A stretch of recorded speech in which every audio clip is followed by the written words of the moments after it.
Bueno, comenzamos. Muy buenos días, buenas tardes, buenas noches. Good morning, good afternoon, good evening, wherever you are. Welcome. This is the last session of the series of virtual seminars for long-term energy scenarios for developing national clean energy transition plans in Latin America. Today, we have presentations by Guatemala and Honduras.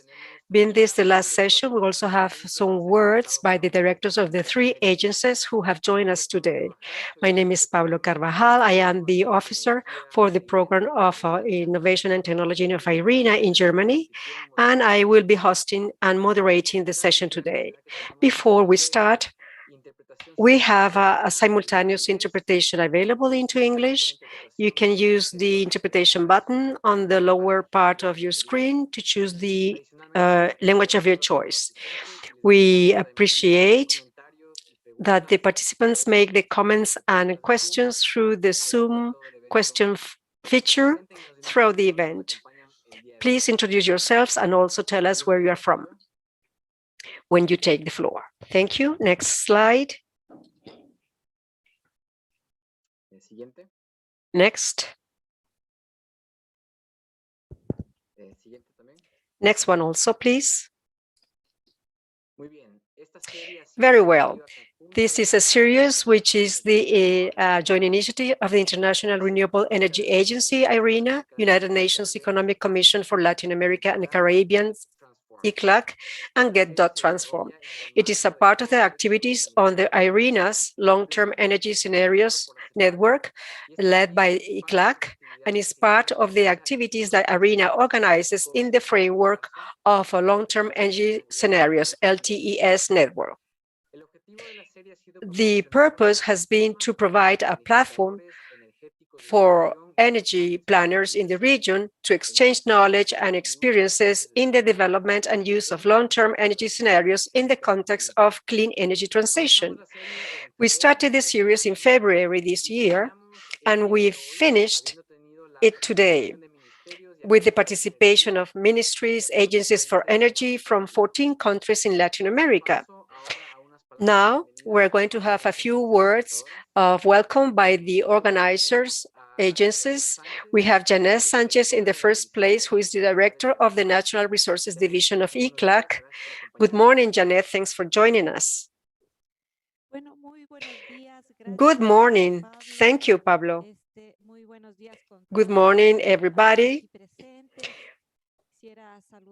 I'd like to greet Dolph Gillen, Director of the Innovation and Technology Center of IRENA, also Daniel Werner, the Program Manager of GET.transform, dear colleagues, dear focal points and representatives of the countries in the Latin American region and the Caribbean, friends from the Technical Regional Forum of Energy Planners. It's a great pleasure indeed to welcome you dearly to this discussion, which will be the final discussion of this cycle of seminars, of this series of seminars on long-term energy scenarios for developing national clean energy transition plans in Latin America. This has been a forum, a space for the sharing of technical knowledge first level, where we have had institutions, experts, technicians, planners in the region, key actors in the region in connection with energy matters. And I think the level has been outstanding. Since you, experts and professionals, you have been in the front line of these discussions. No doubt, what we have managed wouldn't have been possible without the strategic alliance that we have maintained and that we will continue to support with IRENA, and also with the technical expertise and their support through their contacts. We also have had an important close partner, GET.transform, which is a key part which is in the heart of this initiative. We know that we are undergoing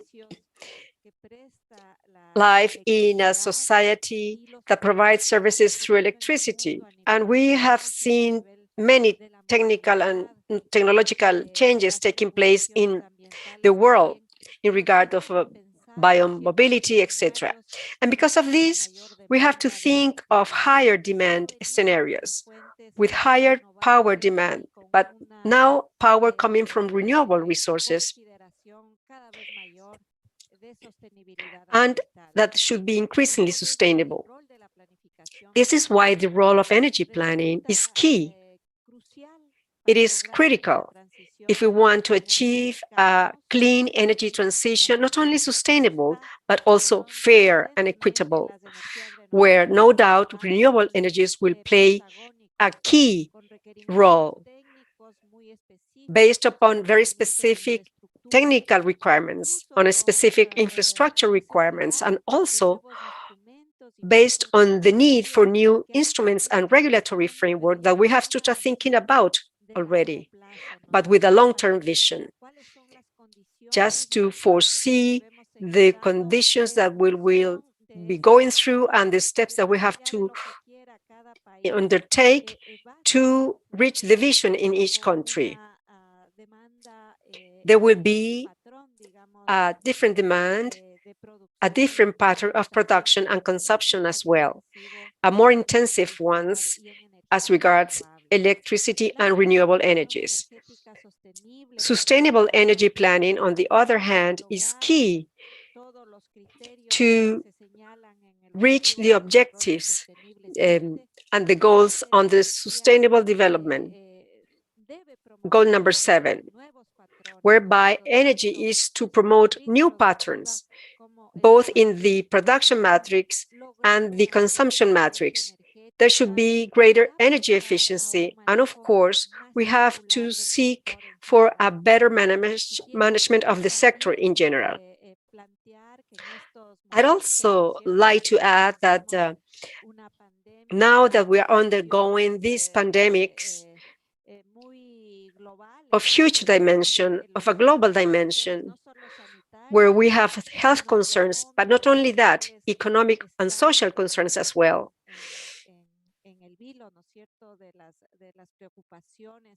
We are deeply concerned, all the governments, about the current situation. And in this moment, the energy sector is to play a role chartering a more sustainable future based on renewable energies. And we are to be a sector that will play an important economic and social impact globally, because investments, and based upon estimates by ICLAC, investments required to fill in the gaps of energy and to move to renewable energies, thinking that we would do investments in 10 years, 1.3% of GDP from both public and private investments. Well, that would result in employment, direct employment and indirect employment in these new scenarios. And that would, of course, support also the process of reactivation post-pandemic. ICLAC has found that there is a great opportunity to formulate new policies and energy sustainable programs involving local communities and with special emphasis on women participation.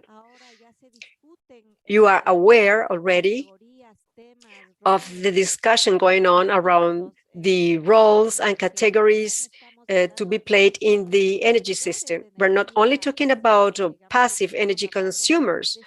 We're no longer talking about that. We're now talking about energy citizens who can also produce and generate energy and who should therefore be involved somehow in the decision-making process. They should be represented in the decision-making process. So we see that there are many challenges.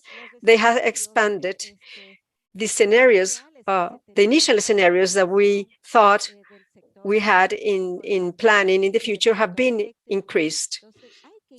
So we have to incorporate the new contexts into our plans, the new long-term visions that we now have, going beyond by what we think in our countries.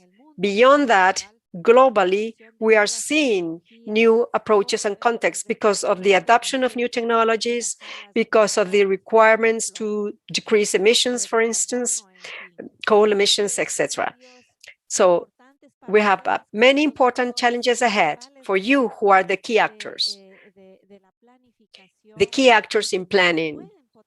You can leverage the potential for transformation in the energy sector.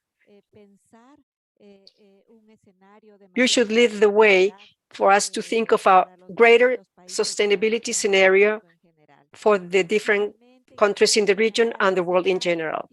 Last but not least, ICLAC will continue to support the region in energy matters by making efforts to leverage the potential of this regional forum that you planners have used together with the commitment of strategic allies such as IRENA, ICLAC, of course, GET.transform, etc., and the support of the European Union in particular. By the way, I want to thank them very sincerely for their help. And I hope this seminar will be successful for you all and will continue to have your active participation. I thank the speakers from the different countries and the different organizations who have joined us today, which I know no doubt will contribute to close this forum at the highest levels.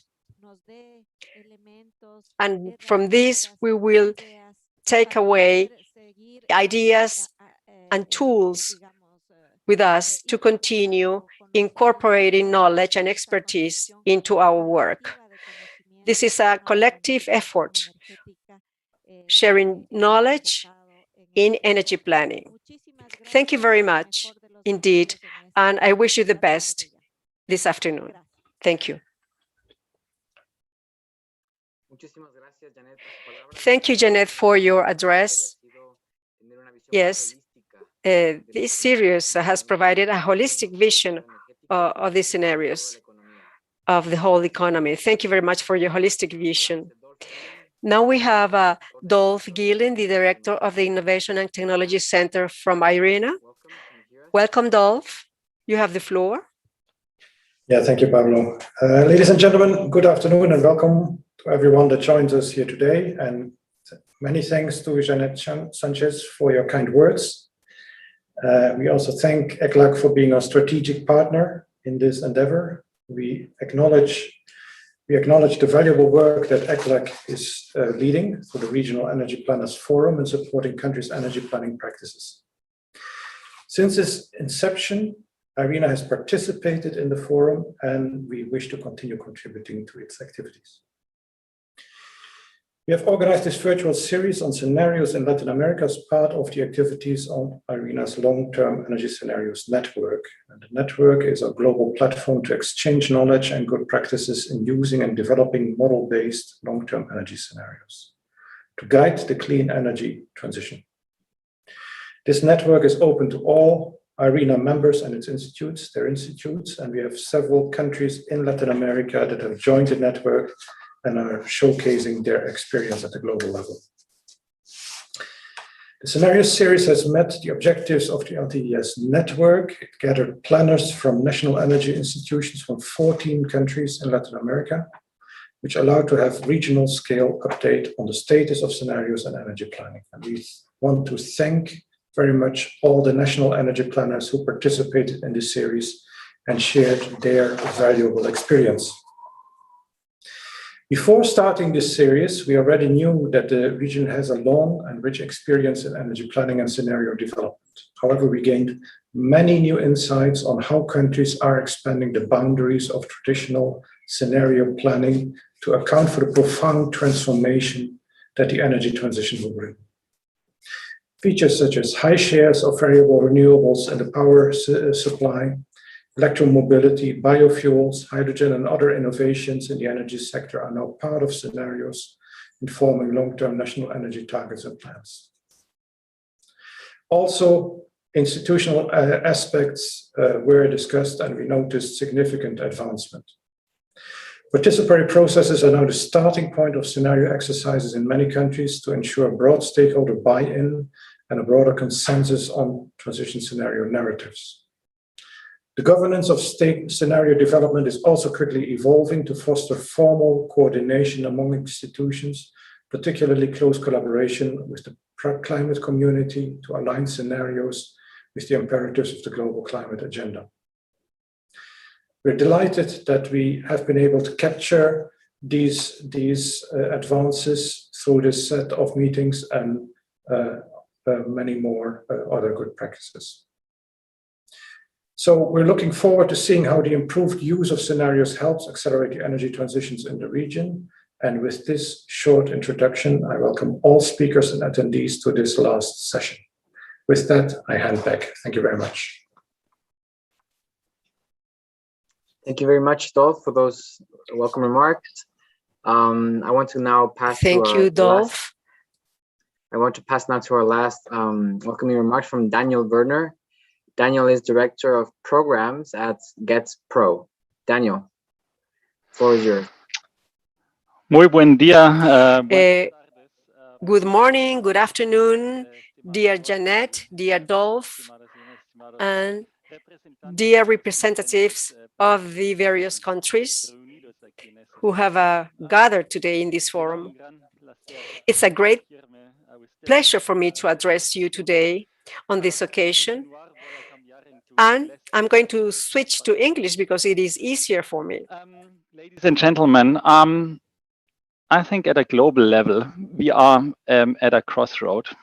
And we as a society, as humankind, we have to solve two central challenges by middle of the century. One is meeting the growing energy demand, most of all in rapidly developing countries, like also the Latin American region. And the other one is phasing out CO2 emissions to zero, actually, within only a few decades. So these are, at first sight, quite opposing challenges and trajectories that we face. And of course, all of this is compounded by the negative effects of COVID. So at first sight, this seems to be a very daunting task, but we know that we've got solutions at hand due to the massive technological but also economic developments, mainly in the renewable energy space. These two paradigms can be brought together. So that means we can increase energy supply, powering socio-economic development, while at the same time meeting climate targets. This is no longer a contradiction. This is a mutually reinforcing paradigm. And at the same time, using COVID as an opportunity to build back better and to recover and leapfrogging forwards is actually an opportunity that we can utilize if we, that means all of us, mainly governments, take this opportunity. It, however, needs two things. It needs a concerted effort of players. It needs the international community, regional actors, local actors joining forces and together delivering on these two challenges. And therefore, I'm really pleased that we as GET.transform, and I'm just telling a second who we actually are, that we have joined forces with IRENA as the recognized international lead on renewable energies, and the CEPAL as kind of a custodian of a Latin American energy transition in order to make this webinar series happen. At the same time, energy planning plays a crucial role in this. I would not only say it's energy planning, it's an integrated, a long-term energy and climate planning, because it is kind of the first step and the entry point into somehow combining and uniting these two paradigms and developing scenarios of how both can be met. Yeah, socioeconomic development via a larger supply of energy on the one hand, at the same time doing that in a cleaner way, and curbing CO2 emissions. And a sound energy plan or an integrated energy and climate plan paves or has paved in many countries the way for really leapfrogging into a greener future. And a lot of Latin American countries have blazed the trail internationally by already almost having decarbonized the sector while still growing economically.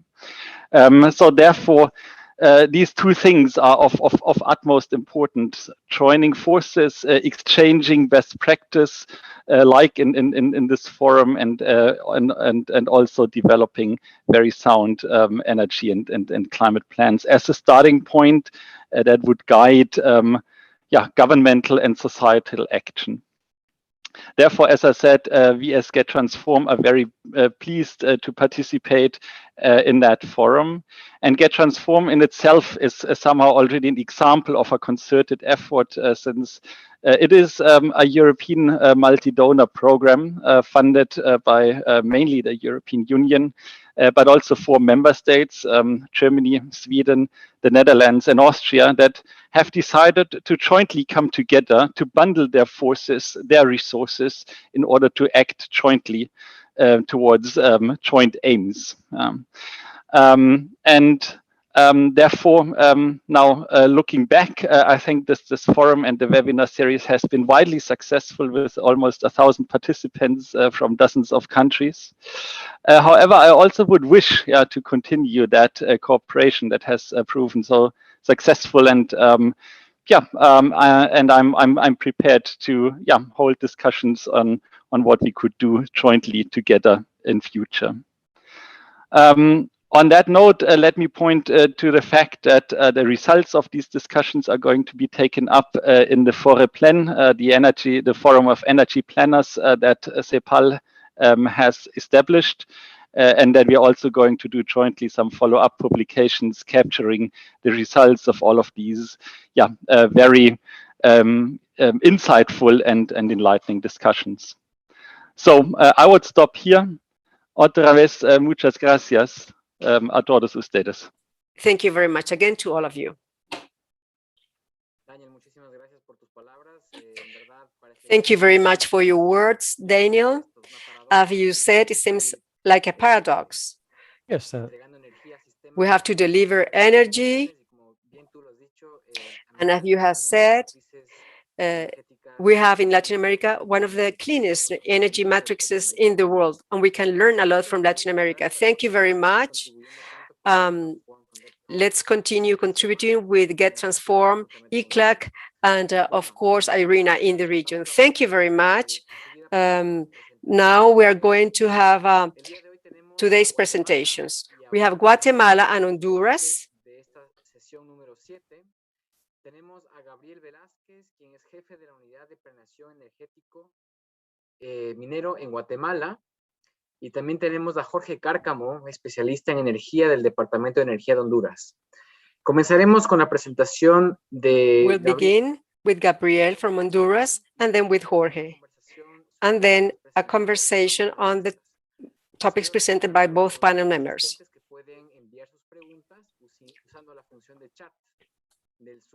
So you can use the chat function in Zoom. And we're now going to begin with Gabriel Velázquez. Gabriel, the floor is yours.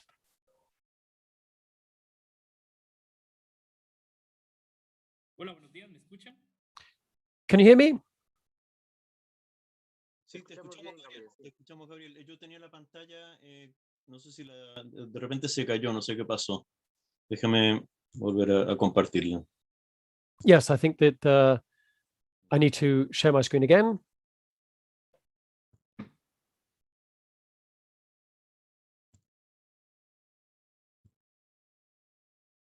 Perfecto, ahí la ves. That's great. Adelante, Gabriel. So, good morning, good afternoon, good evening, wherever you are. We're going to have a look at this, at the prospects and considerations for energy planning in Guatemala.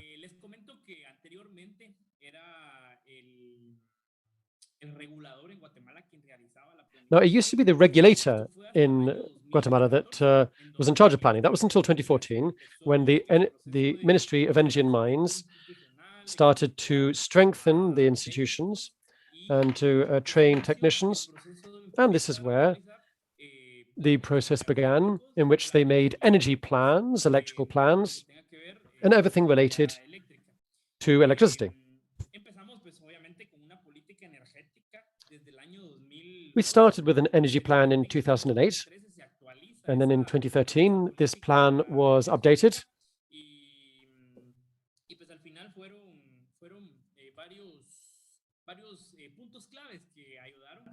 There were a number of key points that helped us to bring Guatemala to where it is today.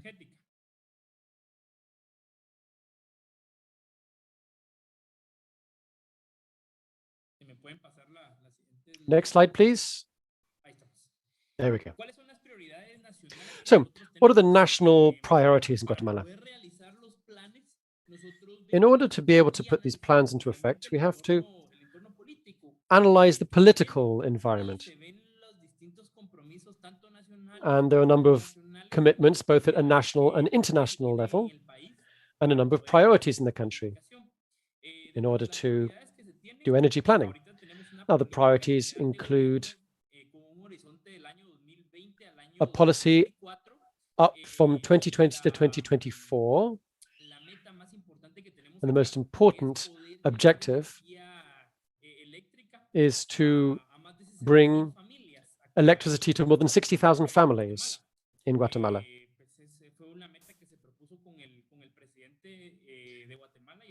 This was a commitment that was made with the president and the energy ministry. And the aim is really to meet this objective. How are we doing this? Well, we'll see later on. We have a rural electrification plan, and there are a number of actions that we are implementing in order to make this possible. There's also the plan CATUM, which goes up to the year 2032. And by 2032, we want to have clean, renewable energy available for all people in Guatemala. This is a process. And as the years go by, investments are arriving, and we're starting to achieve this. Now, regarding national priorities, we have the National Energy Policy. In 2008, as I said, we had our first energy policy, and then in 2013, that was updated. And in 2019, we also launched another energy policy with 5 main aspects to do with hydrocarbons, energy efficiency, clean energy, of course, transport, firewood, reducing greenhouse gases. Then there's the National Energy Plan up to 2032. It has 3 main aspects. The first one is energy efficiency. The second one is renewable energies. And the third is to reduce greenhouse gas emissions. There is, in fact, a law that put this plan into effect. It's in Article 18 of the Climate Change Law. Now, we also have a national plan for energy efficiency, which goes from 2019 to 2032. And here we're promoting laws, standardization, and culture. And in the current administration, we're developing an energy efficiency policy, which is an interinstitutional policy, and which extends up to the year 2050. And in that respect, we're working with a number of institutions in the country. Now, amongst the international commitments we have, well, all national commitments are related to our international commitments. The SDGs, especially SDG 7, that is non-polluting and accessible energy, and also the Paris Agreement. Guatemala has two goals. Firstly, to reduce by 11.2% its greenhouse gas emissions, 11.2%. And with international support, we've aimed to reduce 22.6% of our emissions with international support.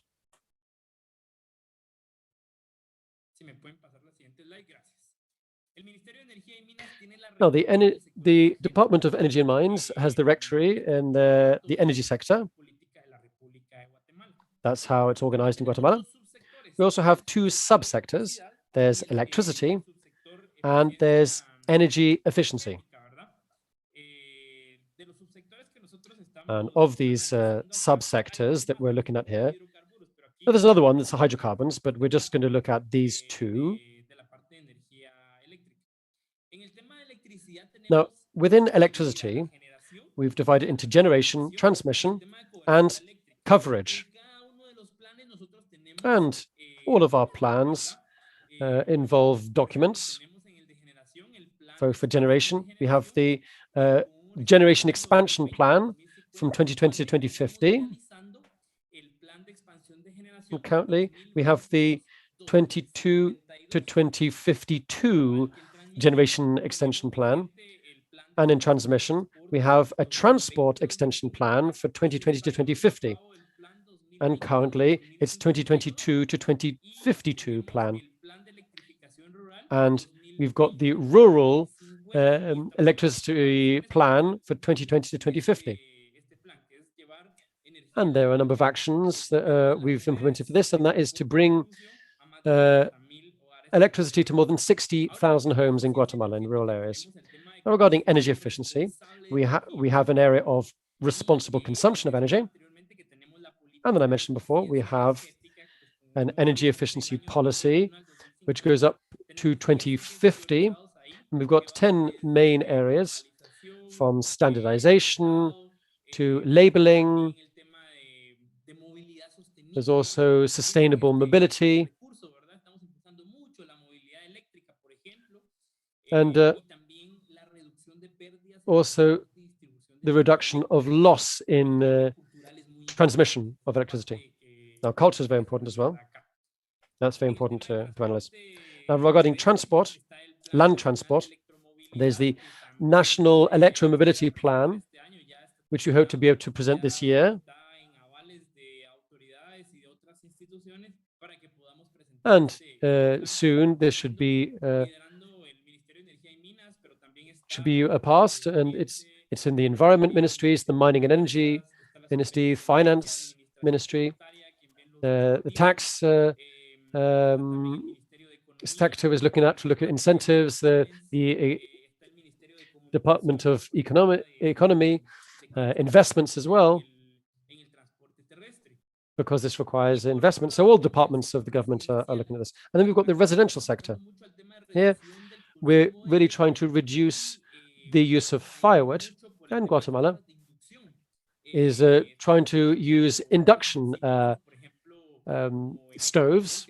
There were some successful cases in Ecuador where they were using induction stoves.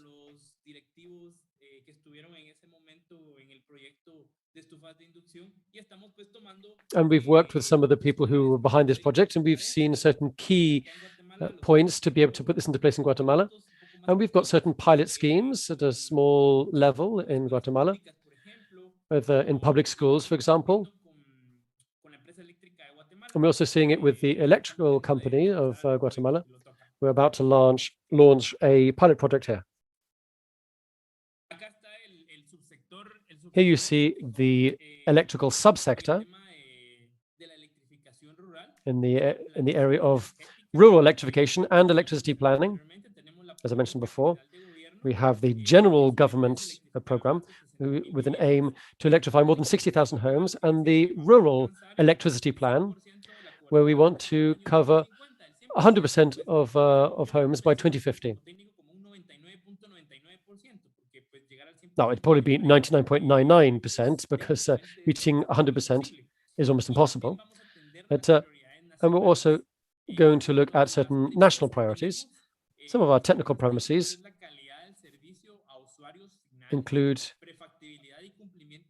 the quality of services, complying with current standards, and economic and business considerations.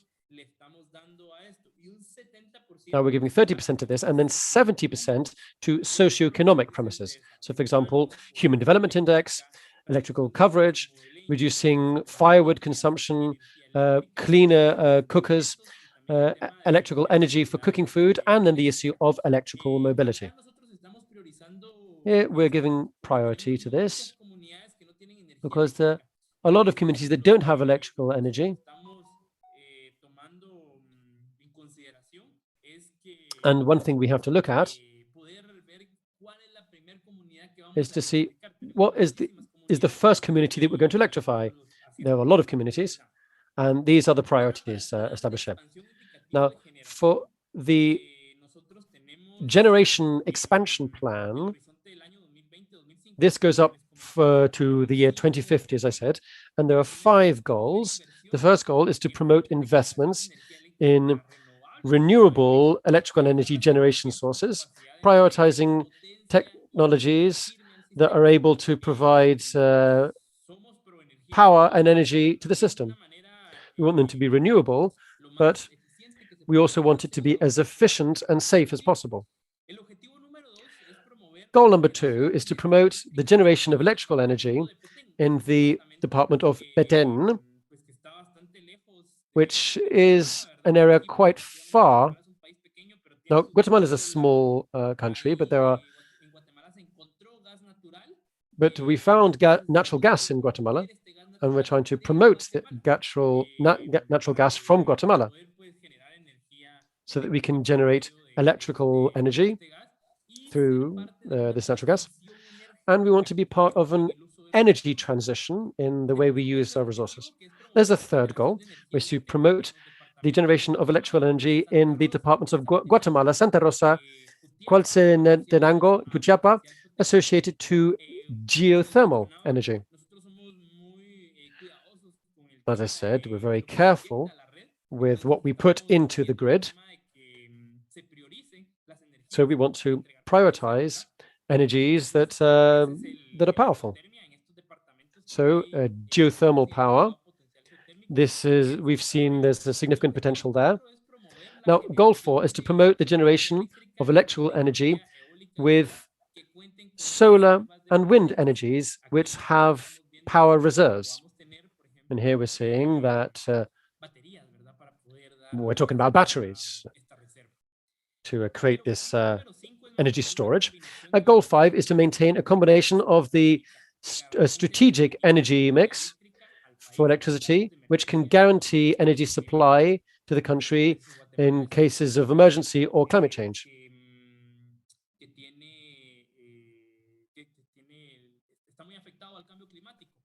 Guatemala is very much affected by climate change, so we have to be very responsible in ensuring a correct energy matrix for the future. So, the transmission expansion plan, the inputs include a projection of demand in various different sectors, a calendar for generation, and also how we're going to include rural electrification, and then the most probable scenarios, policies and plans, and areas of great renewable potential.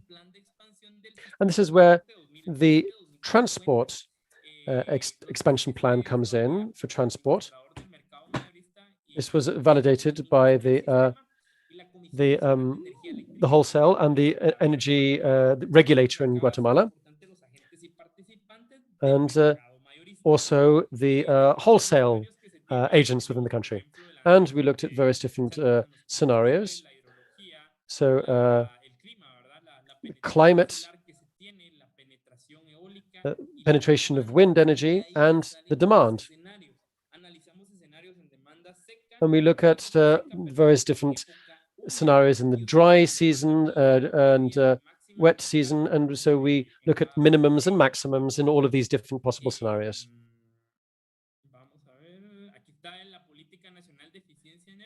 So we've got the National Electricity Efficiency Plan. And so we want to reduce, there's too much firewood used in Guatemala. There's a lack of control of the indexes for residents, business, and industry. There's also an energy vulnerability in the transport sector. And there's a lack of knowledge about energy efficiency in society as a whole. Now, the strategies that we have, well, there's the culture of energy efficiency. We need this to reach the population. We need opportunities to access energy efficiency projects and the right equipment in order to be able to achieve this, and also standards in Guatemala. We don't have the right regulations. We do have voluntary standards, but we don't have regulations, and that's what we need in order to be able to make this possible. And then there's institutional regulations of energy efficiency. Now, finally, I'm going to talk about an electric mobility plan. It's got 3 objectives. The first is to increase the demand for electric energy at a national level, and then efficiency and energy transition, and finally, sustainable development, so that the country can be sustainable. Now, we import fuels, but Guatemala is an electricity exporter. So we need to take advantage of the sources of energy we have in the country. Now, important actions include promoting the use of electric vehicle fleets for the state transport, for the government. Then we've got tariffs according to the time of day. We've also got pilot projects for encouraging the energy transition. We have a number of different energy plans in the country for that. Also, cheaper electricity, especially at night, so people can charge up their electric vehicles at night for a lower price. We're also promoting a electric mobility law along with the institutions and the Department of Energy and Mining. I think that's all for now. So thank you very much for the invitation. And that's all for me. So thank you very much. Thank you very much, Gabriel. It was a very interesting presentation, very holistic. You said a lot about all the different the planning in Guatemala. Now, there are a few questions coming in. We're going to have questions for a discussion, but before we do that, we're going to go on to the presentation for Honduras. So, Gabriel, if you can wait a second, we're going to move on to the presentation of Jorge Cárcamo. Jorge is a specialist in energy from the Department of Energy in Honduras. Jorge, how are you? Good morning. Can you hear me?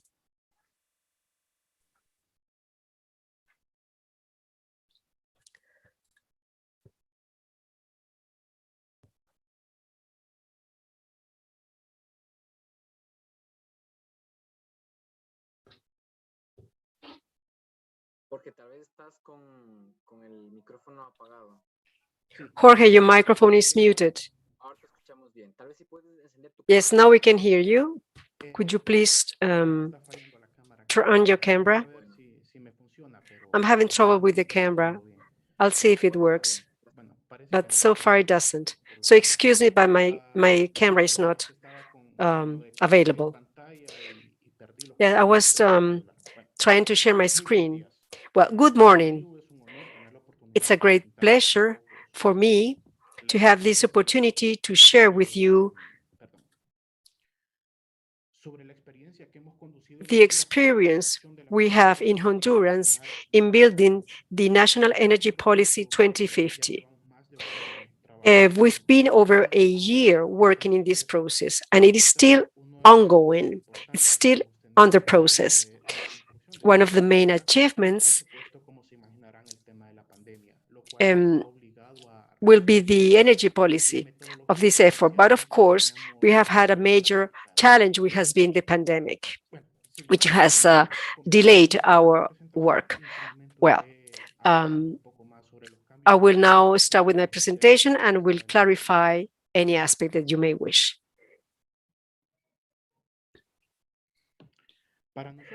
Well, for us, energy policy is an instrument, is a guiding instrument to guide and sustainable development of the energy sector in the short, medium, and long terms in the country. And of course, the ultimate goal of this policy is to improve the living conditions of our people, of Hondurans. And of course, it requires a strong participation. Honduras is divided into 16 regions, and the initial idea was to go to every region and hold workshops with the stakeholders in each region, with the representatives of the various sectors of the country. But because of the pandemic, we had to change our methodology. And then we had to use tools such as Zoom and Teams to meet with people because in-person meetings or workshops were not possible.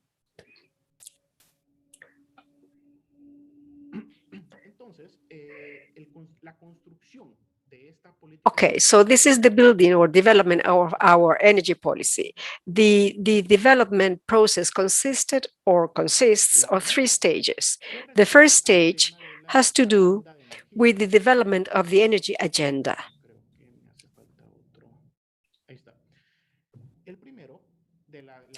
So that's the first stage, the energy agenda.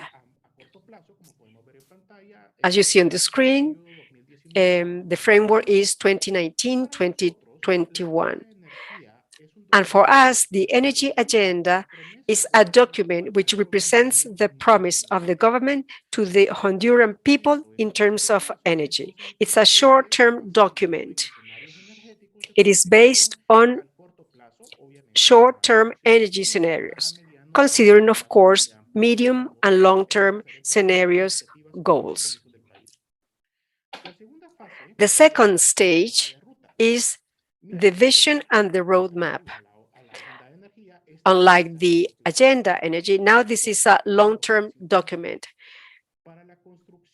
This effort should end by 2050. Now, to develop the roadmap, we had to base our work on medium and long-term scenarios.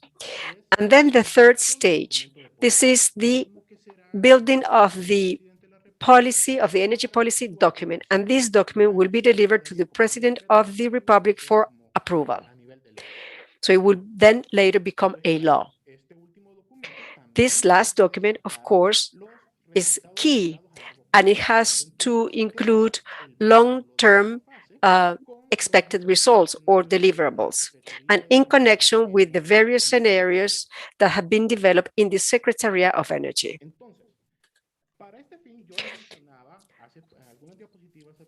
Well, I already told you that the country is divided into 16 regions.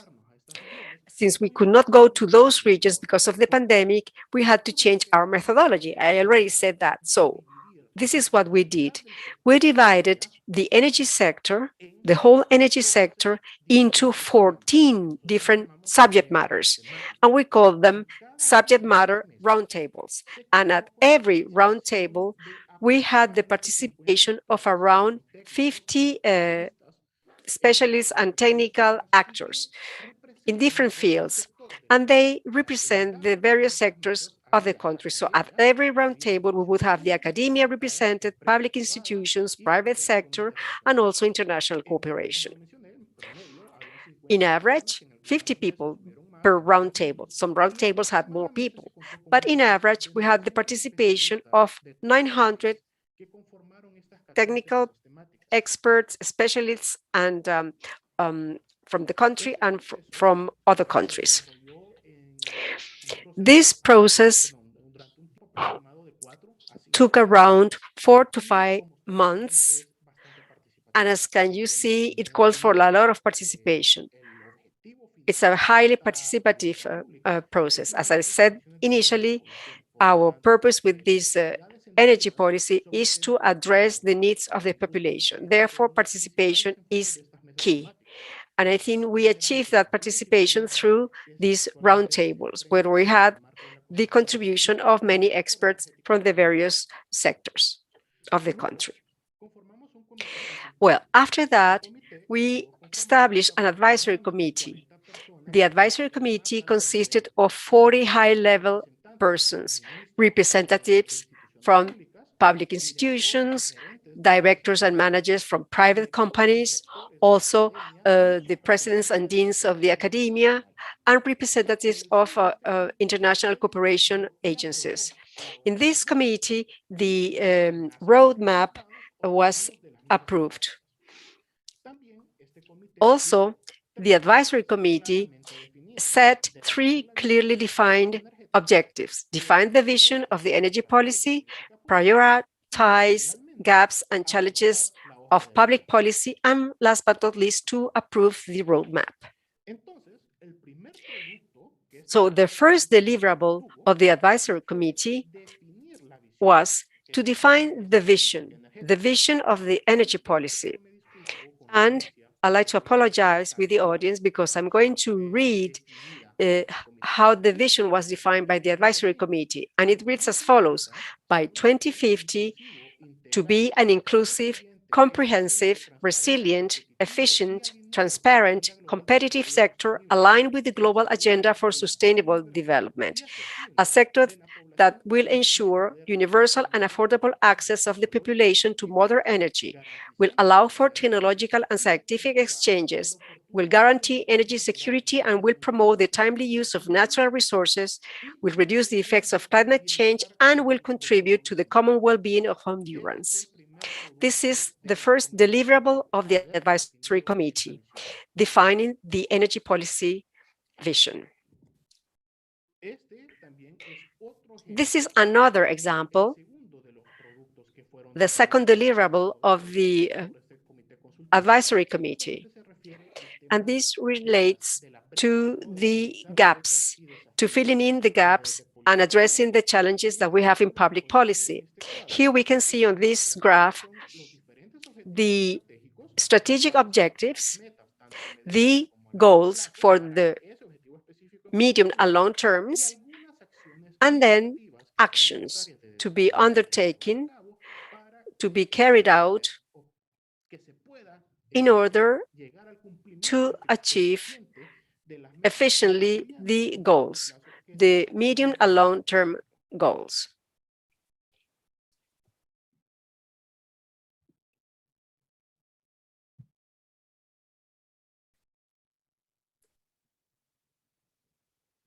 Okay. Luego, ya con esos dos productos obtenidos por parte with those 2 deliverables issued by the advisory committee, this document was prepared, the map or the roadmap, which is the most important input of our energy policy so far. This will be presented to the President of the Republic. This document, the roadmap, consists of 376 actions, more than 104 goals, more than or around 24 strategic objectives, and 5 core elements. All this structure, the structure of this roadmap that you see on this slide, emerged from a highly participatory process that combined roundtables,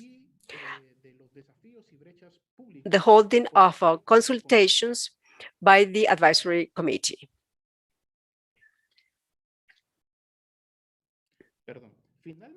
And last but not least, this is my last slide. Part of this energy policy, which we call PEN,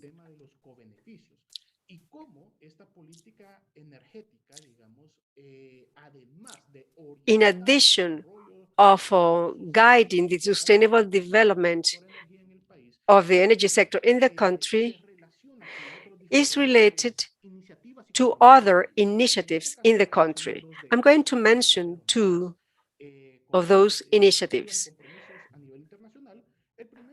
One is the National Determined Contribution, NDC, which in Honduras has a total of 13 goals.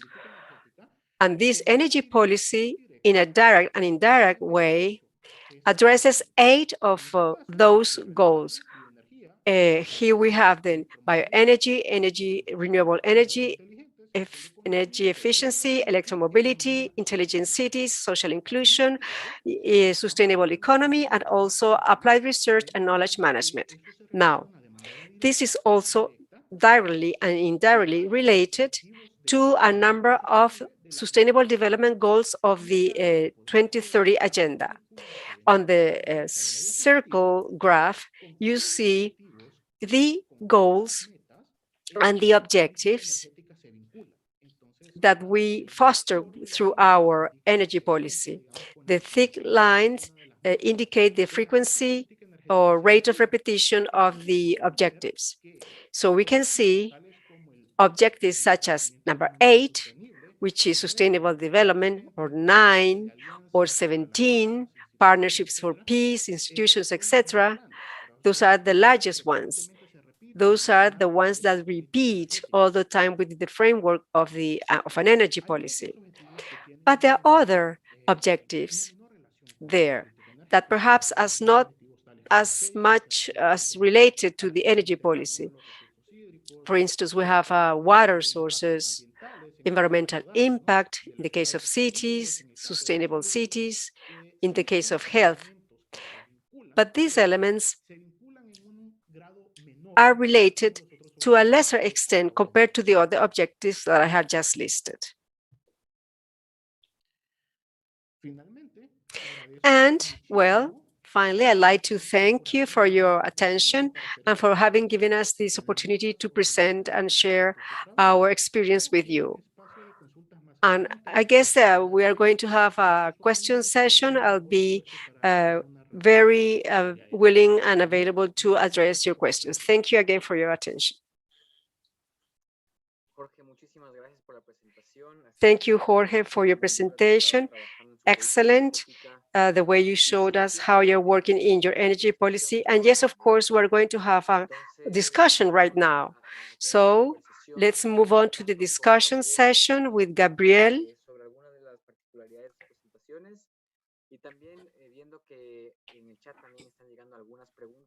Oh, I see that there are certain questions in the chat.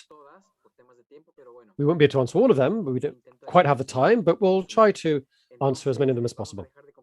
So I'm going to stop sharing my screen. And we're just going to put on our cameras. Gabriel, I'd like to start with a question to you.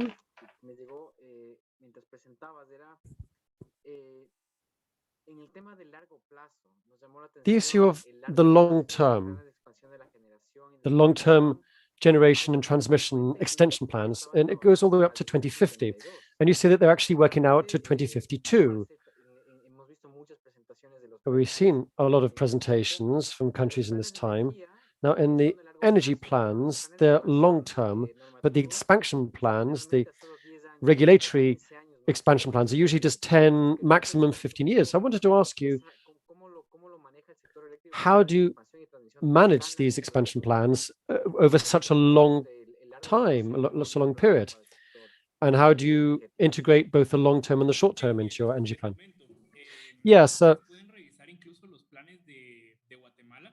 you can review the country plans. Now, if you look at Brazil, they have 100 different scenarios. In Guatemala, we look at 54 in its energy planning. Now, why do we go from 10 years, which you used to do?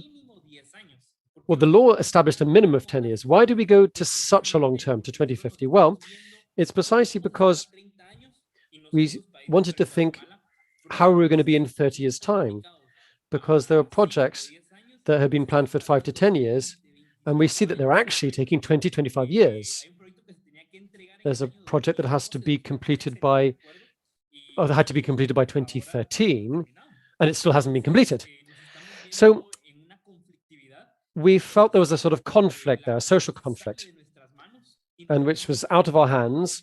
And we felt that we had to plan over a longer term period to prevent this from happening.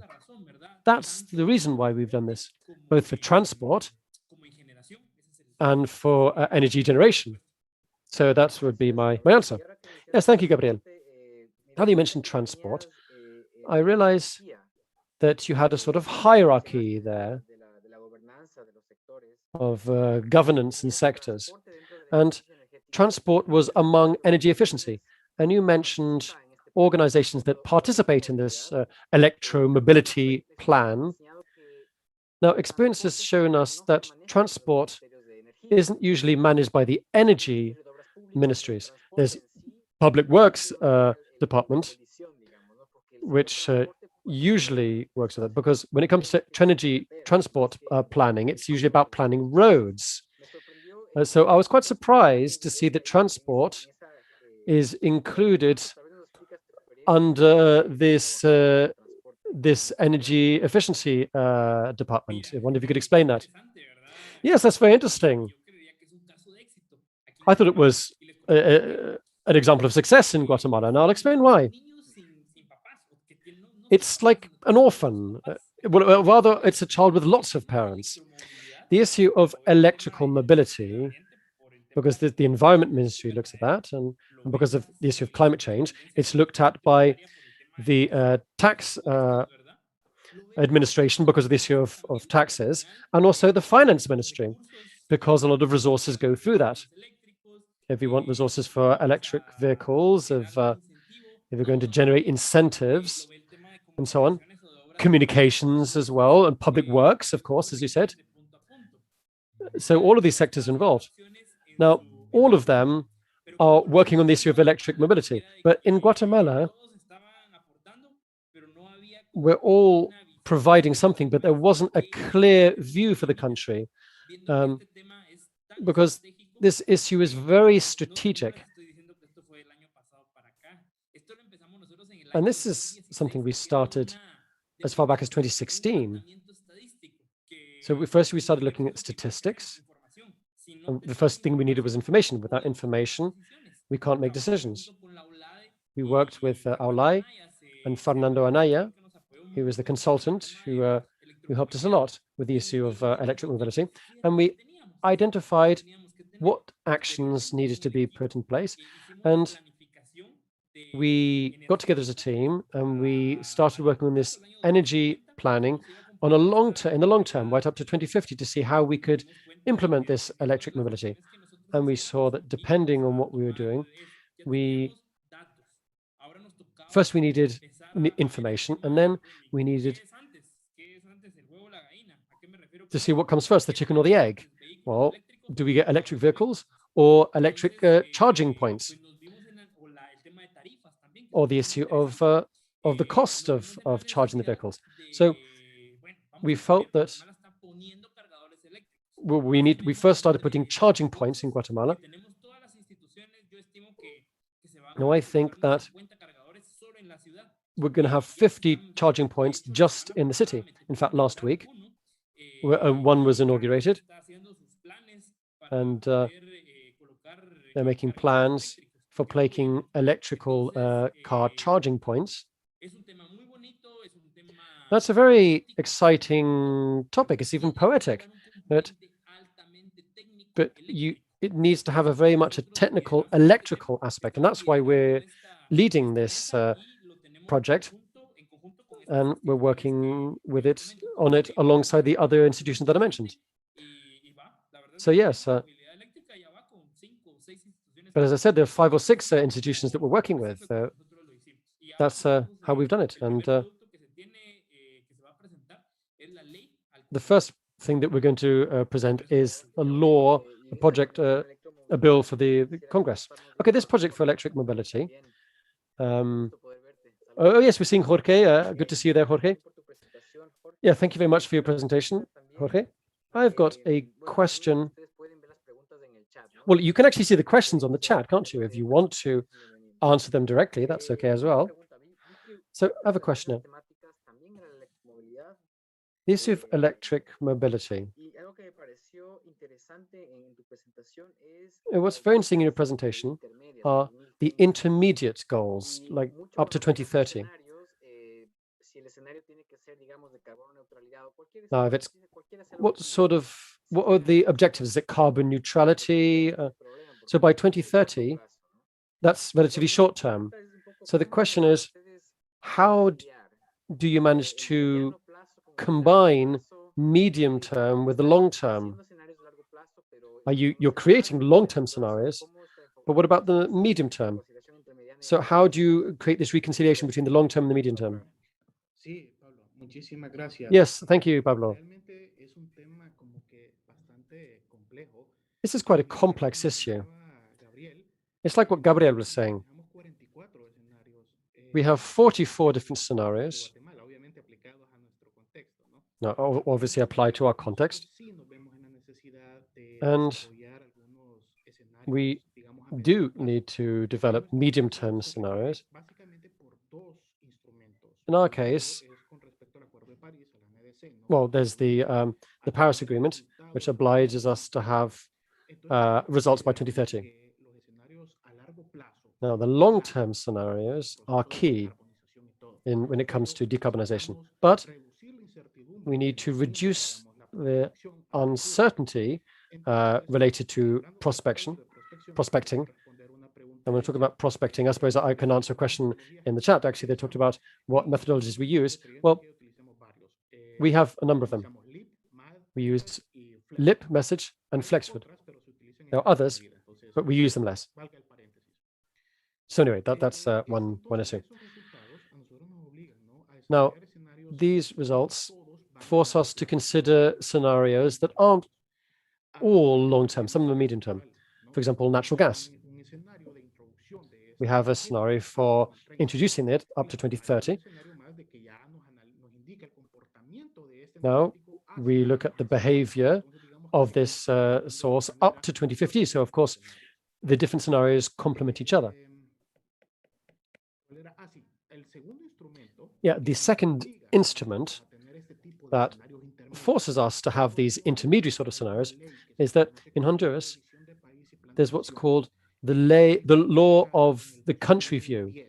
And that goes back to 2010.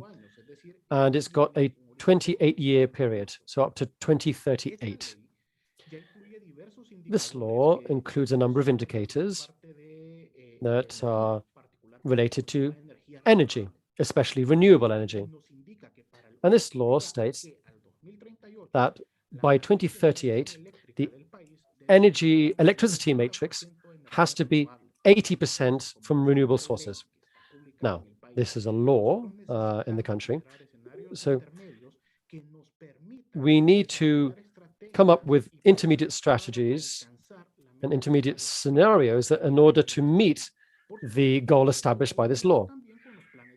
Of course, that goes in line with the 2050 decarbonization goals, and that allows us to create these scenarios both in the short, medium term that complement the long-term plans. Thank you very much, Jorge. Thanks for answering that question also that was in the chat. Gabriel, perhaps you could talk about what methodologies you apply. Yes. We have energy and electrical. For electricity, we use Messerschmitt and Sinpak. And for the electric, we use SDP, the PSR, and use plan. Now we're using PSE. That's what we use for generation and transport. Okay, and these production capacity scenarios, is that something from the ministry or is it from the, where is this located? It's within the ministry. In fact, we've mentioned this at other points because it's thanks to cooperation that we have this ability within the ministry.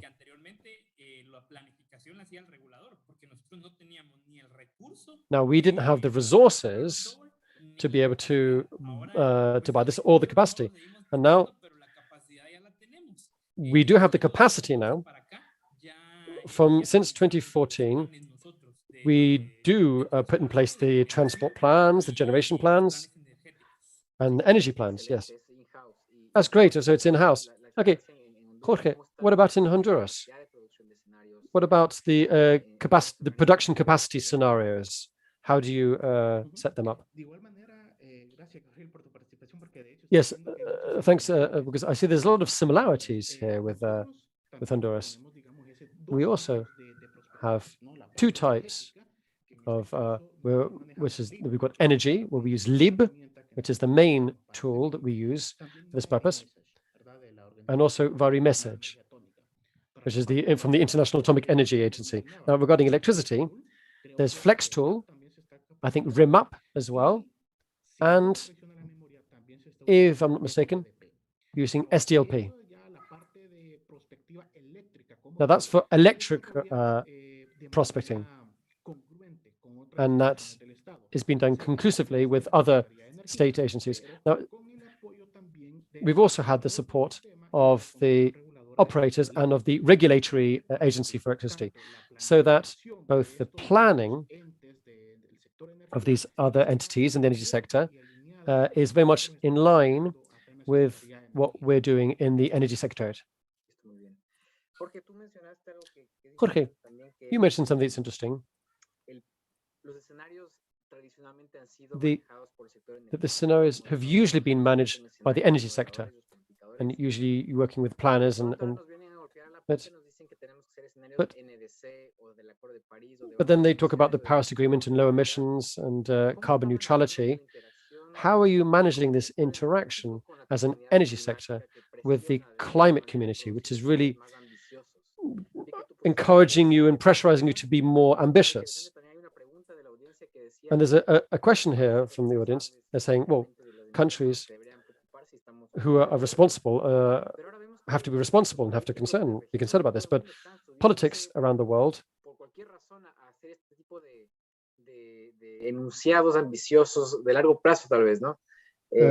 making these long-term predictions. But how do you deal with the proximity of the climate community? Well, in our secretariat, we have a climate change committee with a number of specialists. And this committee also works in other aspects of national climate change initiatives. So it's an interinstitutional climate change agency. And it's divided between a number of different committees, such as the NDC. Now, we participate in all of these entities. And in fact, currently, we have a project which is funded by the NDC partnership. And we have a number of different cooperative partnerships. There's NRO, the Laboratory of Renewable Energies of the US, and the European Commission. And the work that we're doing with them is about this package for reinforcing climate initiatives. And we're looking at a number of different scenarios and strengthening the foundation of our sector, because the scenarios is one component, but there's another one. For example, investment plans, action plans, reducing vulnerabilities, greater resilience against extreme climate events, among other components. So this has meant that we have a close relationship with other institutions. For example, Gabriel mentioned the case of firewood in Guatemala. One of the goals in the NDC is a 39% reduction in home consumption of firewood. In Honduras, it's mainly for cooking food, and so it has an energy purpose. So the Energy Secretariat has to develop scenarios that lead to cleaner energies and that allow us to meet these objectives in the NDCs. But in order to achieve this goal, we need to work closely with the Forest Conservation Agency, which is very, very important in reaching this goal, and also with the Environment Ministry. So we have a very good and close relationship with the other sectors in relation to climate action. Thank you, Jorge. Gabriel, how do you manage this work with the climate sector when it comes to reducing emissions? Yes, it's interesting. In my slide, I said that we have a commitment to reduce by 11.2%, but that's at a general level. We don't have anything within the sector, which is what the energy and mining ministry did, because we have an energy scenario, but also for electricity. That took a very long time, and in fact, the first scenario was published in the 2018 to 2032 plan, and we published two scenarios. One was with international support, and one was without international support. And obviously, we're doing our bit from the energy sector. Now, this is a very interesting issue. I don't have enough time to explain how we've developed it because it took us a long time to develop it. Because as I said, we use SDP to model it, and so this year, the cooperatives, those cooperating, worked with the Ministry of Mines and Energy because they wanted to put a goal for the energy sector. And now this is something that I'm working on in the energy sector along with other stakeholders to propose goals. For example, we've identified a number of goals for energy efficiency policies, electric mobility, firewood. We've got a huge number of activities and things that we're doing right now. We're going to propose this for October, November this year, and we're working on that now. So yes, that was how we work with them. That's very interesting, Gabriel. Thank you. One more question I'd like to ask before we move on to the next section of today's agenda. It's similar to the previous question about technological innovation scenarios. Now, I'm going to turn the question around a little bit. I'd like to know, you are really very much involved in these scenarios and plans. If you had to improve three things in your scenarios or in the modeling of the scenarios, what would be the priorities for Guatemala and Honduras? What would you like to see improved? Something that isn't being done correctly and something that you would like to improve? That's my last question for both of you. Well, I can start if you like. There are two things I'd improve. Firstly, I would like to reduce uncertainty. That's why we create so many different scenarios, but the issue of climate variability, we want to reduce this uncertainty. This is something very important. Another thing that's very important that I would underline is the issue of storage of intermittent energy,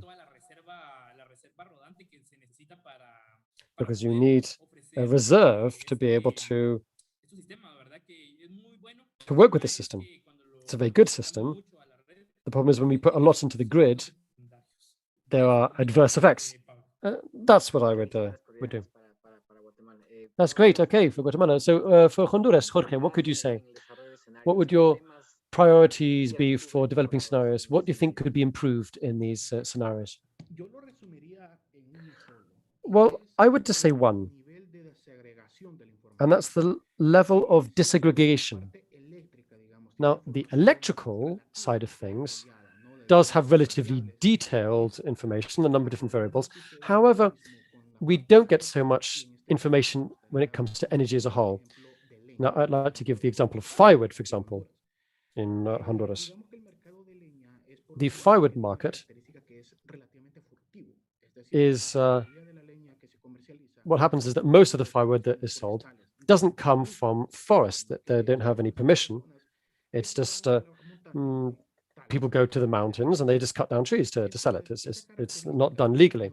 So this means that it's very complicated to see what quantity of firewood is being used because it's not done formally.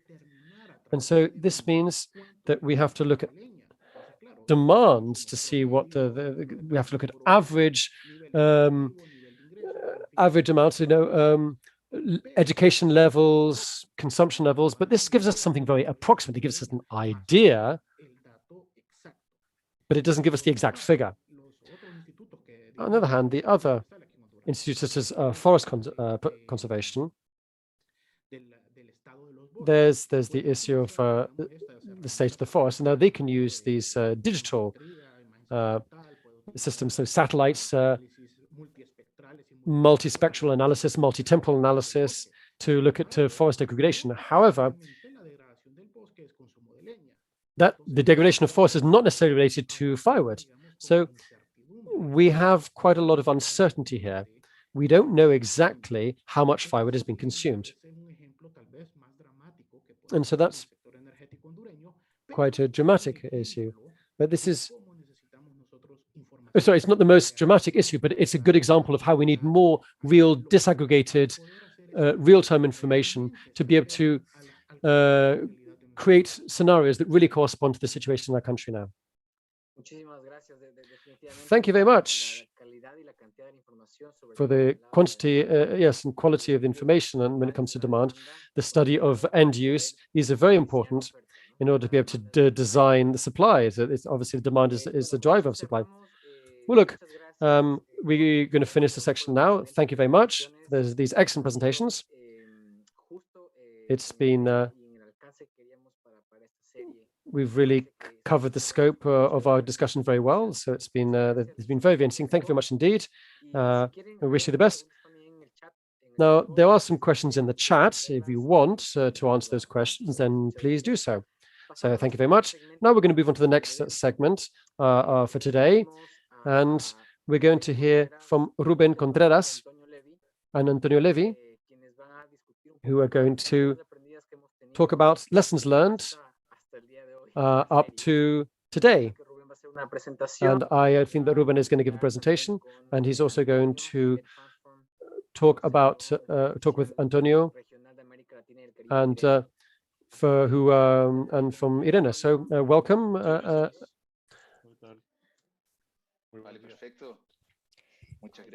Thank you very much, Pablo. Thanks to all the speakers for their excellent presentations. I'd like to suggest something to have an interaction session. I'm going to show a slide per country to give you an overview of what we have discussed in this series of virtual seminars. So I'll invite Jose and Antonio to join me with their insights. We have seen and learned a lot, actually. It's been a complex matter, a complex topic. However, we've seen how the region is doing in these matters. Okay, next slide, please, Antonio. Just to remember, for those of you who did not join us from the very beginning in the technical regional forum of planners, which is the umbrella activity under which we have held these virtual seminars with Irene and GET.transform. This started in 2018, initially 7 governments in the region, with the idea of developing a platform that would allow for this, for the sharing of knowledge, for supporting technically all the planners in the region, and of course for strengthening cooperation, not only by ICLAC, but also having a dialogue and developing strategic alliances, as we've done, thanks to this forum. Next one, please.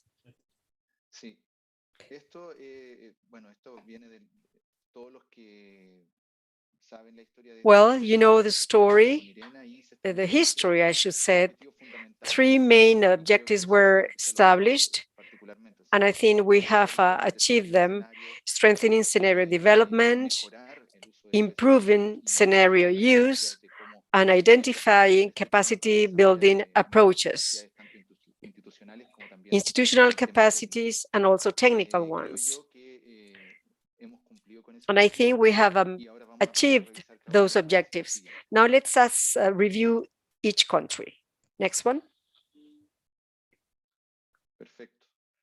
Perfect.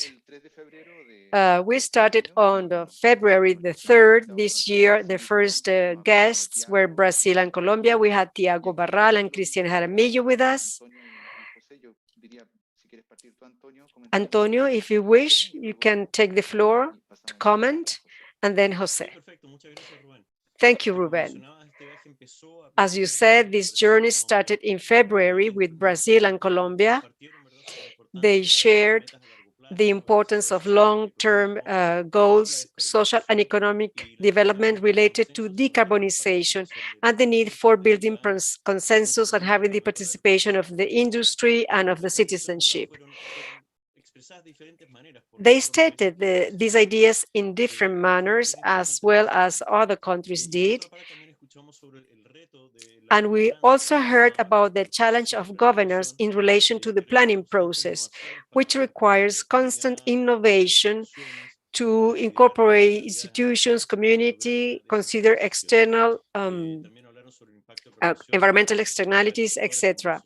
They also talk about social aspects, education, environment, energy, transportation, and economy. Jose, would you like to add anything? Thank you. Yes. Important is to mention what Brazil presented in terms of the scope of their energy plan, that they were taking into account all the externalities involved, also the current situation and the long-term vision or forward-looking vision as to technology, and that all these elements should be considered in shaping the plans. Also, Colombia talked about inclusion and about the development of their national plan, considering inclusion. It was a very transparent presentation, encompassing all the sectors. Those are the highlights that I would mention about that. Roberto. Thank you, Jose and Antonio. Yes, after Brazil and after Colombia, yes, next one, please. We had Costa Rica and Panama, Arturo Molina and Guadalupe Gonzalez on that occasion. Arturo from the Secretariat of Planning of the Energy Subsector, and Guadalupe from the National Secretariat of Energy. She's the Director of Electricity. Going back to Brazil and Colombia, they had a long-term vision. Then Costa Rica and Panama came to add their contribution, also their long-term vision. Also, something mentioned a lot in the seminars was national consultation, how to spread the word about governance. So Antonio, go ahead, and then Jose to provide your your insights and comments. I don't have much to add.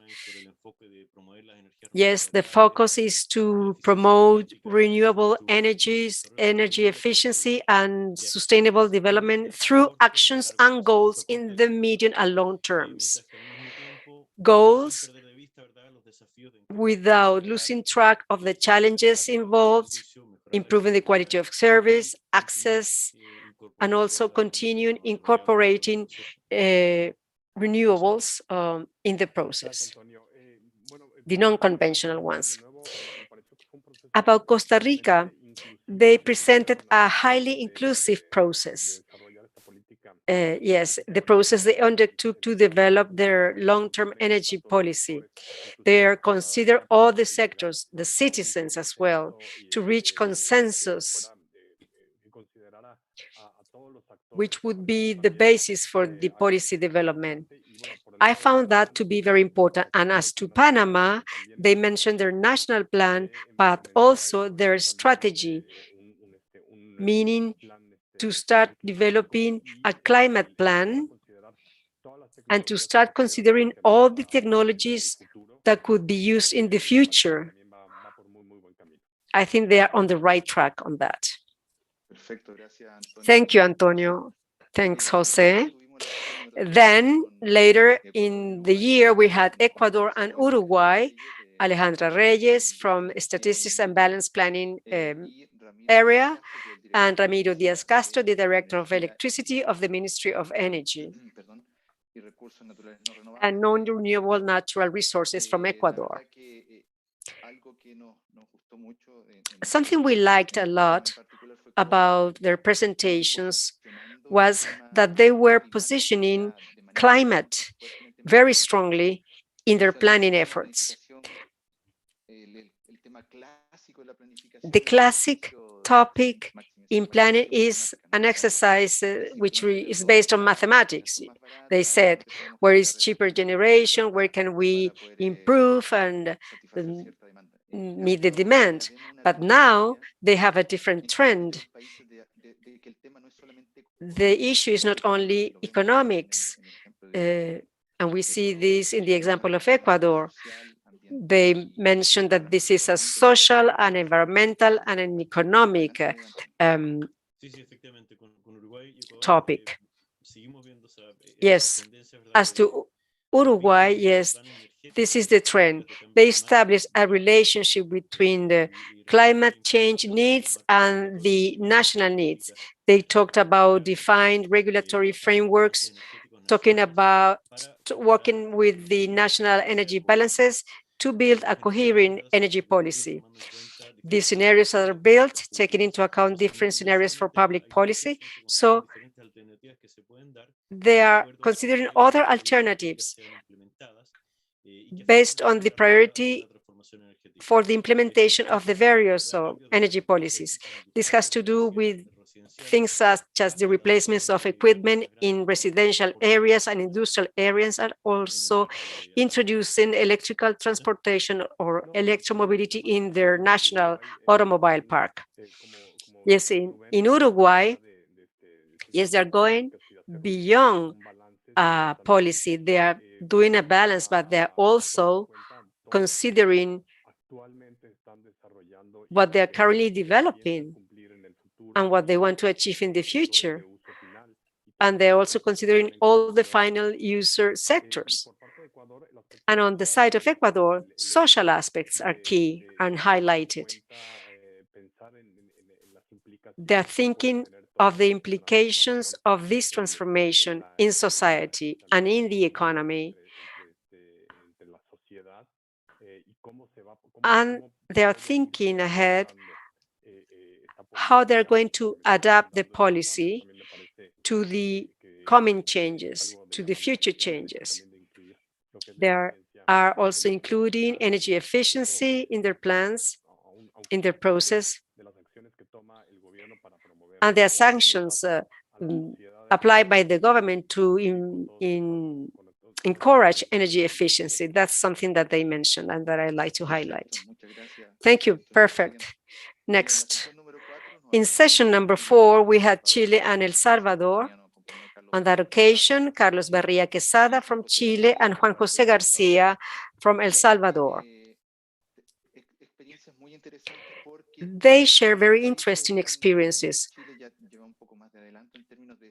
Chile is a little bit ahead in their development of a long-term policy, and this has been a common aspect among countries who have a long tradition in planning.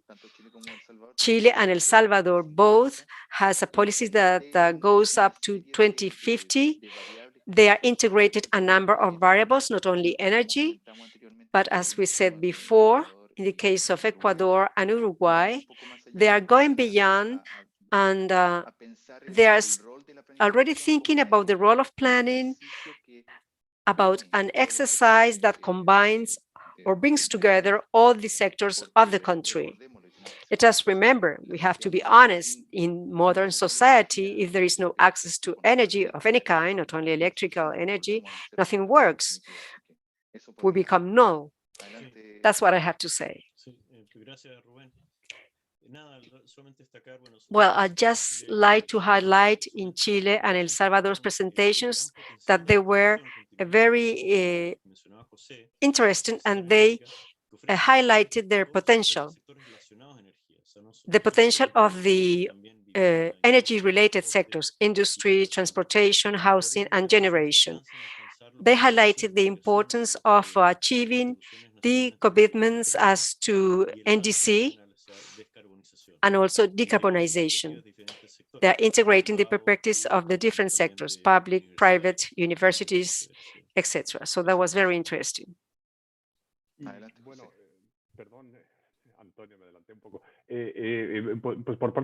Antonio, about Chile, their planning has reached a different level already.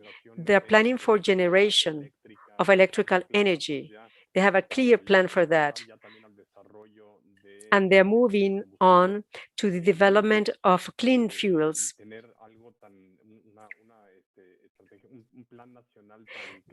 They have a very clear plan already for their transition from fossil fuels to new fuels.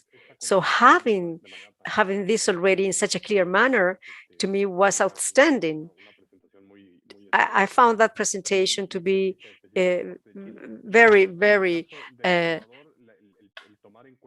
forward-looking. And in Salvador, they are taking into account all the energies that they have available.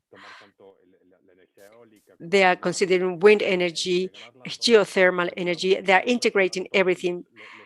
And they are taking into account all the sectors in the country. Also employment. They're thinking about the impact this is going to have on employment.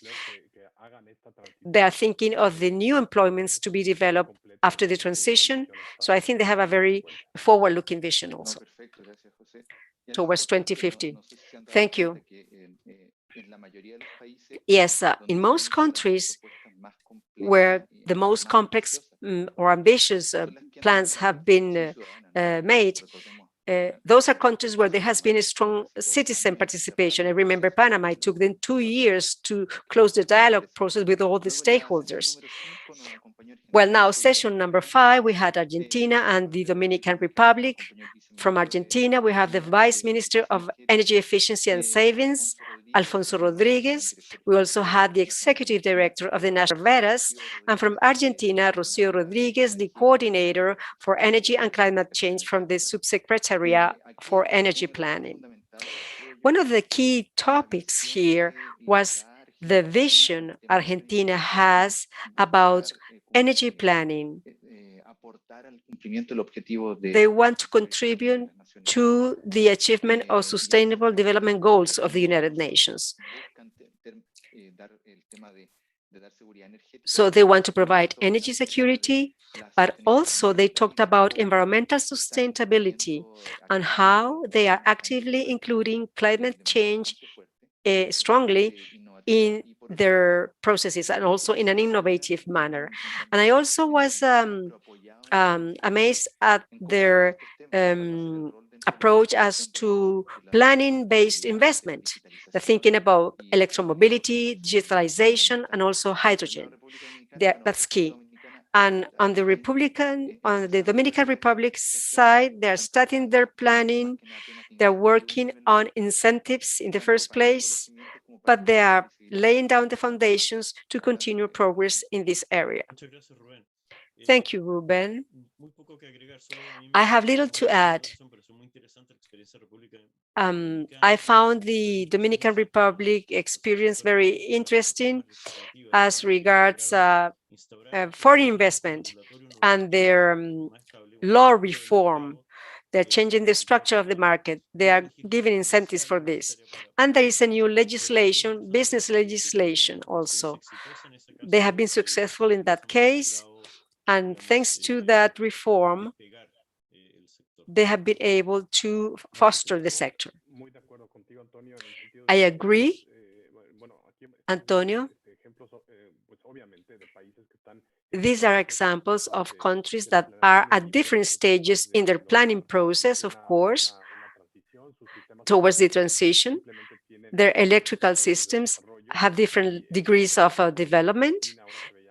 In the case of Argentina, unlike Chile and Uruguay, well,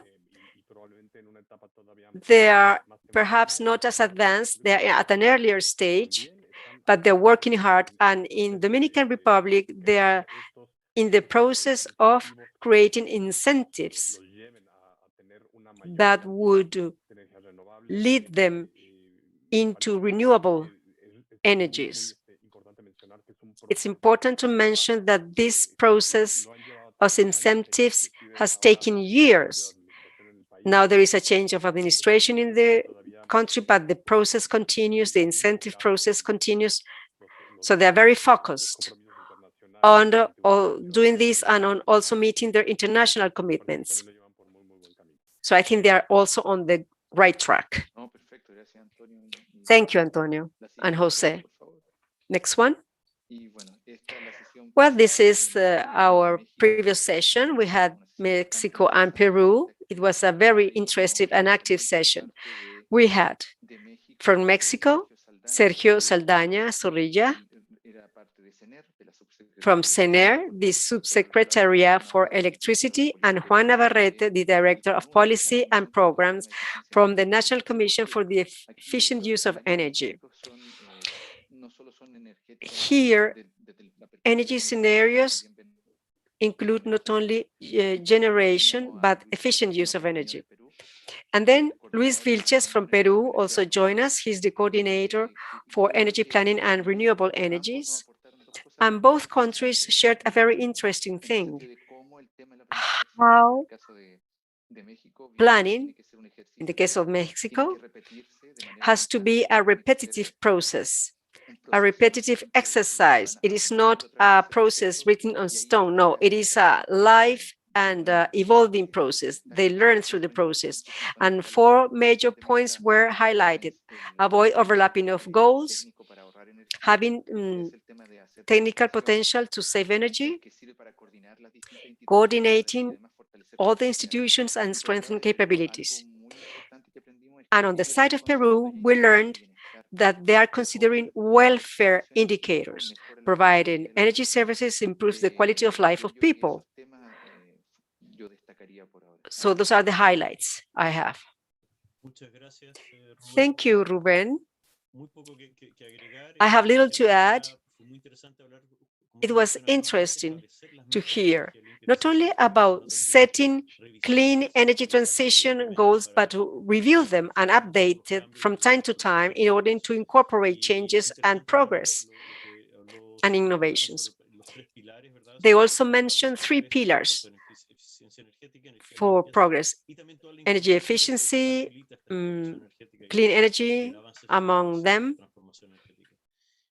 and energy transformation. They also highlighted the importance of cooperation among ministries and with the authorities, and the importance of using reliable information systems and modern information systems. This was by Peru.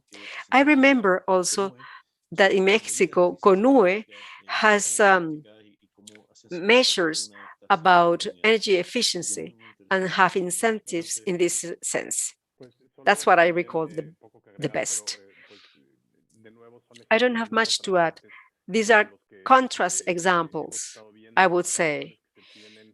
So we've seen different views. In the case of Mexico, they are focusing on energy efficiency, not only on consumption, but on being more efficient in transmission and distribution of electricity.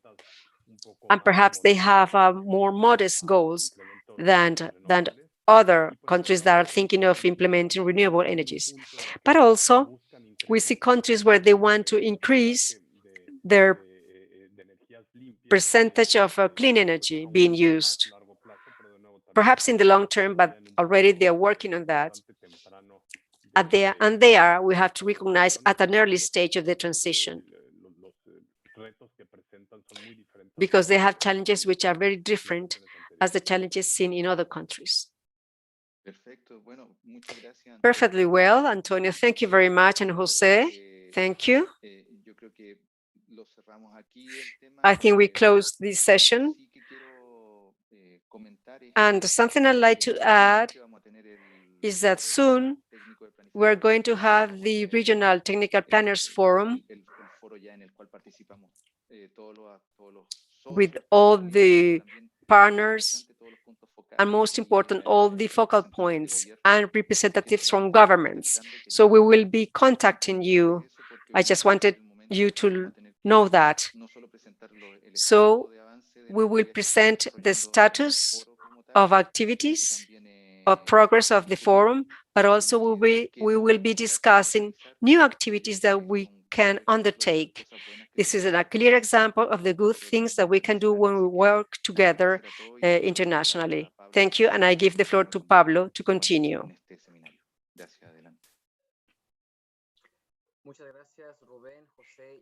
Thank you, Rubén, José, and Antonio, for this overview of the 3-4 months of this series of seminars. Todas estas lecciones aprendidas, así que eso lo vamos a poner a disposición de todos muy prontamente, y también todos cuentan con la biblioteca que hemos armado, biblioteca virtual, con todas las presentaciones, las grabaciones de las presentaciones en la página de Irene. Entonces estamos disponibilizando para ustedes todo este material. Vamos a cerrar el evento con las observaciones finales de Hugo Ventura, jefe de la Unidad de Energía y Recursos Naturales de la CEPAL México, y con Rayén Quiroga, jefe de la Unidad de Energía y Agua de la CEPAL.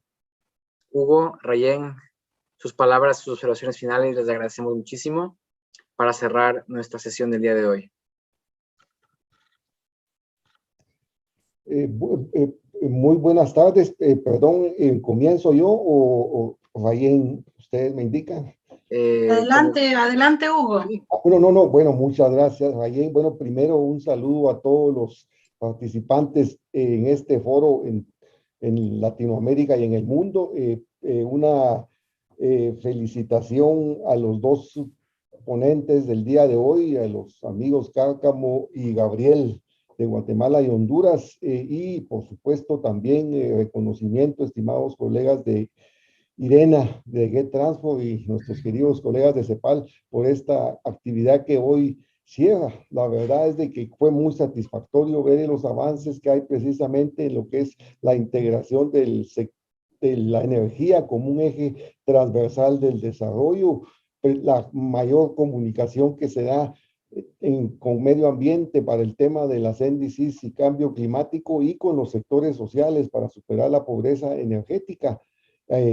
Además de otros sectores muy importantes como es el sector de agua, el sector de alimentación, en general la Agenda 2030. Creo yo que sobre todo esta actividad también deja el sabor de satisfacción por los avances que hay y también por los desafíos que vienen. Algunos de los temas, y los menciono porque aquí desde CEPAL México los trabajamos mucho, y que fueron mencionados poco, pero creo que hay que tenerlos siempre presentes, son los temas, el primero, el tema de integración. Y aquí pues nos alegra mucho que de los países de la subregión de Centroamérica y de México que están interconectados prácticamente, de México hasta Panamá, pues la mayor parte estuvieron presentes, y aquí mencionar que no es nada etéreo la integración, los beneficios son reales, los beneficios se obtienen. Y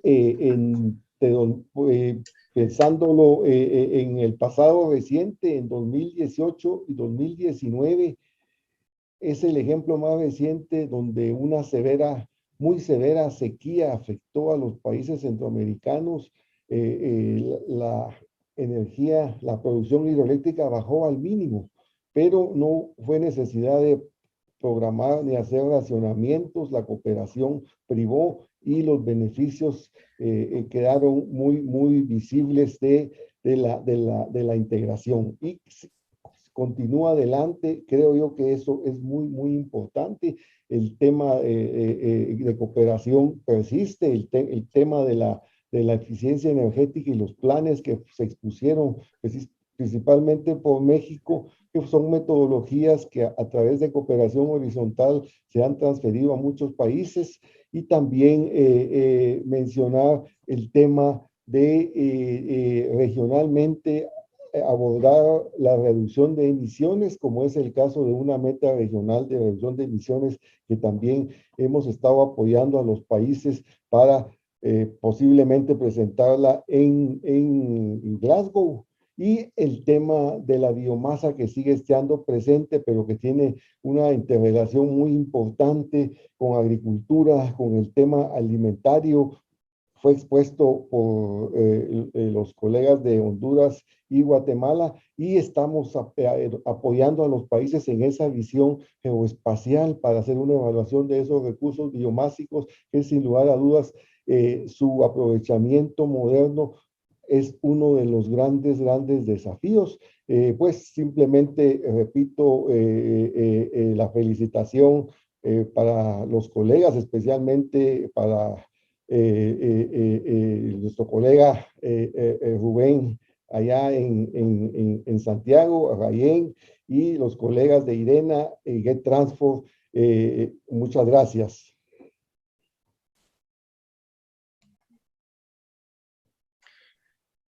Bueno, por parte nuestra de la División de Recursos Naturales en la CEPAL sede regional, bueno, me uno a todos los conceptos y felicitaciones que ya expresó nuestro querido colega Hugo de la CEPAL México, y pues obviamente para nosotros también ha sido un ciclo tremendamente útil e importante, y queremos por tanto agradecerle a todos nuestros socios y a los participantes de los países todo el esfuerzo regional por transmitir y para que todos conozcamos lo que se está haciendo en cada uno de los países, y cómo a través de este lugar de encuentro de aprendizajes, ver cómo vamos alimentándonos mutuamente y catalizando al mismo tiempo el avance como región. Todo esto fue muy bien relevado en la excelente síntesis que lograron Rubén, Antonio y José en la sección precedente de lecciones aprendidas. Muchas felicitaciones por eso, y sabemos que bueno, tendremos también un reporte a futuro para que podamos compartirlo más oficialmente adelante, ¿no? Y dentro de los temas que lideramos como CEPAL y trabajamos en el servicio de nuestros 33 países de América Latina y el Caribe, queremos de nuevo reiterar lo que pronunció Janet Sánchez, nuestra directora al inicio, que es seguir sosteniendo y seguir expandiendo el foro de planificadores en la región, avanzar siempre en alianza estratégica con nuestros socios IRENA, OLADE, GET.transform, el BID, CIER y la IEA, en temas que sean muy transversales y novedosos, por ejemplo, en el tema de la electromovilidad, y queremos también comprometernos a alinear nuestros esfuerzos en esta materia, como lo han pedido los propios países en el foro, ¿no es verdad? Por otro lado, impulsar que toda la transición energética que estamos tan comprometidos y que es parte de los avances y de las propuestas de políticas públicas de la CEPAL, esta transición energética también se ajusta, que sea equitativamente, igualitariamente distribuida y que constituya un real beneficio para todos y todas, o sea, lograr la universalización con la mayor descarbonización y renovabilidad y limpieza en la matriz energética en todos nuestros países, de acuerdo a las metas que se han establecido internacionalmente. Y finalmente, remarcar que la energía renovable y esta transición energética constituye una tremenda oportunidad y una clave en la recuperación post-COVID, ya que la planificación, como todos saben, es una herramienta vital para lograr esta recuperación en forma sostenida y con visión de largo plazo. Así que muchísimas gracias a todos y a todas nuevamente, y seguimos trabajando juntos en esta y otras materias de la transición energética. Muchas gracias. Muchas gracias, Hugo. Muchas gracias, Rayén. Con estas palabras clausuramos esta serie. Una vez más, gracias a todos por acompañarnos y les deseamos un muy buen resto de semana. Por favor, ayúdenos con la encuesta de salida al salir de la plataforma. Gracias, hasta luego. Pablo, una cosa nada más, quería mencionar que vamos a estar enviando una encuesta a todos los asistentes de los foros durante las próximas semanas y agradecemos de antemano su participación y colaboración y retroalimentación en la encuesta, que es muy importante para ir mejorando todos estos eventos. Muchas gracias. Bueno, gracias. Chao, gracias a todos. Una buena tarde, buen día. Hasta luego, gracias. Chao, gracias. Chao, chao.